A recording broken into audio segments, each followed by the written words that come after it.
There is a lot of tech crammed in to our mountain bike hubs. So here are some simple tips to help you follow to boost performance. By bearing with me, I hope to be able to seal the deal and encapsulate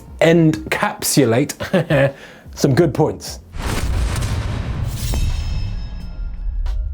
Hubs can be divided into two main subdivisions: sealed, such as this one, or loose, these ball bearings here. Now, this second type is often called cup and cone because the bearings themselves roll on an interface on the axle and of the hub itself. Some FREEHUBs are made of very light and exotic materials, but that can mean that the driving forces being ran through our steel cassettes can sometimes scar them. Now, something like this isn't too much of an issue, but you can see steel cassettes go through very soft alloy bodies like a hot knife through butter.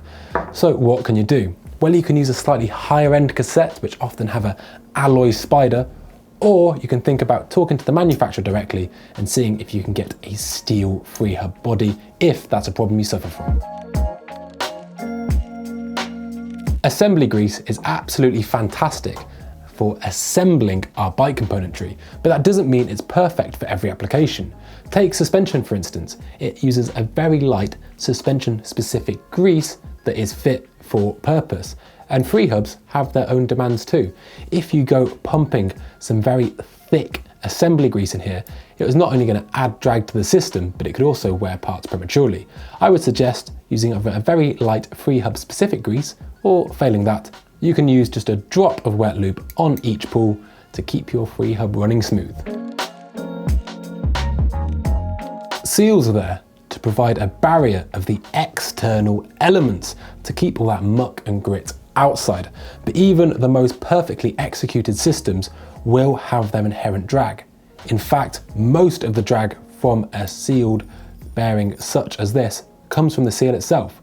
Now, if you want to sometimes drastically increase your rolling speed, you'd be amazed how much difference removing that seal can make. But please use some common sense here. This might be a good idea for downhill racing, but it probably isn't something to do if you're a dab hand with a pressure wash. So maybe experiment at the odd race weekend, but it's probably not suitable for day-to-day riding. Beautiful bearing presses such as this headset press are an absolute joy to use, but sometimes they can be a little bit out of reach for the home mechanic. So what's the next best alternative? Well, once you've knocked the old bearings out and you're looking to put the new ones in, why not float them in with the old bearings? They're the correct size, and if you're having to drive them in using impact, you don't risk damaging the new bearings before you've even ridden them. If the interface is quite deep, it's sometimes worth putting a little slot of cardboard or two between the bearings. Now, this means that you're not going to accidentally reinstall them both. Another way to aid you installing bearings is to use some carefully sized sockets. Now, a few tips here. I wouldn't use that interface, that 6-point spanner interface, because it can actually ride up on the inside of the bearing and be directing force straight onto the ball bearings themselves, which will almost definitely damage them. One of these combined with the old bearing can work wonders, but I would use that end there and go slowly. You don't need to be absolutely swinging off the hammer, just tap it in, nice and easy. It's also worth thinking about how much this socket set means to you. If it is really nice piece of kit, you're probably better off just getting some correct driving tools as opposed to just smashing it in with what could be quite an expensive piece of kit. Angular bearings feature in some hubs. You might have seen them with different coloured seals on either side.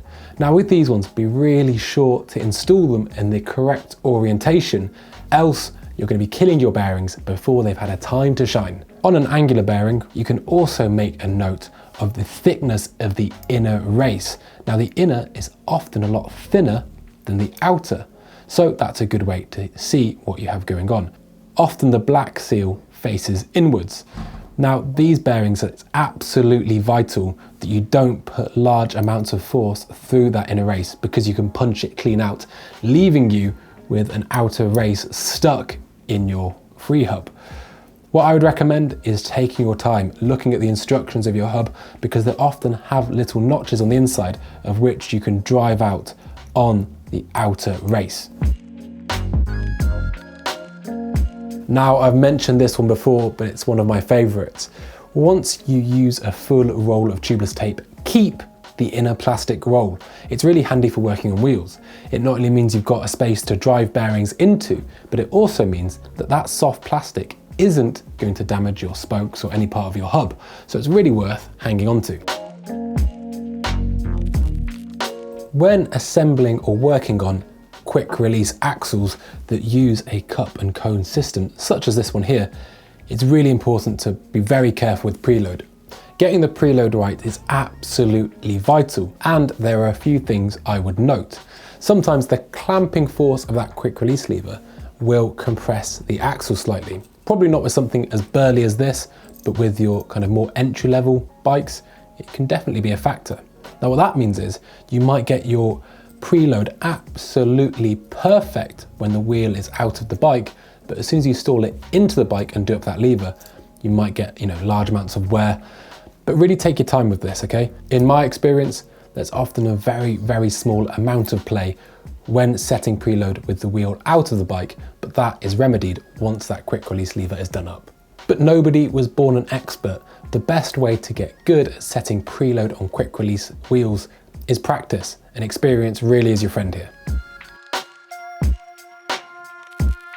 Another tip for loose bearing hubs is that a magnet can really be your friend when taking bearings out, and a flat bladed screwdriver and some grease can really help installation. Now, your bearings themselves should be shiny. If they're rough and all kind of scarred, then they're probably quite worn. Similarly, if your cone has developed a defined ridge in it, then it's probably on the way of wearing too.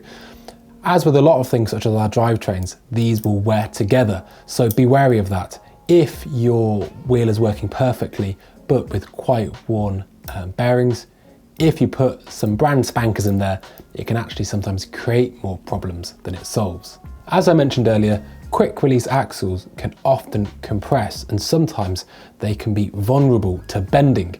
Now, what's the best way to check this? If you just put it on top of the counter and roll it along like a rolling pin, any bending will become immediately obvious. And there we have it, some simple tips to help you work on your hubs. Now, if you want to stay with the channel, click down here to see a pretty in-depth view of how to true a wheel, and click down here to see some of the things I've bodged and popped into my toolbox. As always, don't forget to like and subscribe, and we'll see you next time.